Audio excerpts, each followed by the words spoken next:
Hello, I'm Hannah. I'm currently working in Beijing, teaching at a preschool or early education center. I have lived in two different areas of China, and so I'm going to talk a bit about how costs are different and how culture is different, and to help you decide where you want to end up teaching in China. So I have lived in southern China, Guangxi, a small city, probably 400 to 600,000 people. And now I'm in Beijing, which is huge, which is in northern China as well. So it's very, very different culturally, and the number of people and everything like that. So when I was in Guangxi, I wasn't teaching, I was just studying language.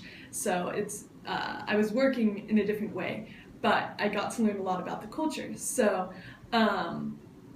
in southern China, people are, if you've heard of like hot culture and cold culture, people are a lot more what you would call a hot culture. So they are very, very open and always want to talk with you and always want to be with you, and always want to go and visit your homes and always want to be with you. And in northern China, people act a little bit differently. I'm still learning because I've only been here about 2 months. But people are a lot more busy, and so they're more focused on work, while in southern China, people are a bit more focused on family and friends. People are still very focused on family and friends in northern China, but it is different. Also, just being in a big city compared to a small city, in a small city, there's a lot less things like supermarkets. It's really hard to find Western food, but at the same time, things are a lot less expensive. So if you want to get things for cheaper, small cities are the way to go. But at the same time, it's really hard to find. If you want to get coffee, it's really hard to find coffee. It's hard to find places like Subway or McDonald's. Like where I was living, there did not have Subway or McDonald's, or like they had KFC, but that was it. And that was like the really nice restaurant.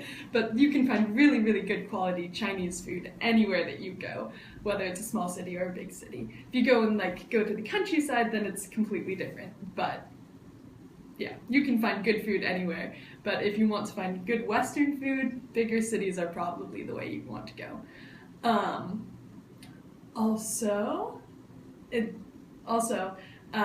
If you're thinking about if you're an introvert and an extrovert, that might make a difference as well.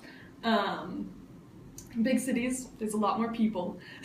But at the same time, in smaller cities, people are more likely to be like, oh, you're the only foreigner, so they really want to meet you and get to know you. While in bigger cities, there's a lot more foreigners, so they've probably met one or know one already. So they're very likely to be like, okay, you're another foreigner, it's okay. But in smaller cities, they'll be like, oh, you're the foreigner, I want to go meet you and talk with you. So there's a lot of differences. But also, cost of living. In bigger cities, it's often costs more to like find housing or things like that. In smaller cities, things do cost less. Like if you want a big apartment, it's easier to get a big apartment in a smaller city, just because the prices are a little bit lower, there's less demand, so there's lower prices. So, yes. Thanks for watching.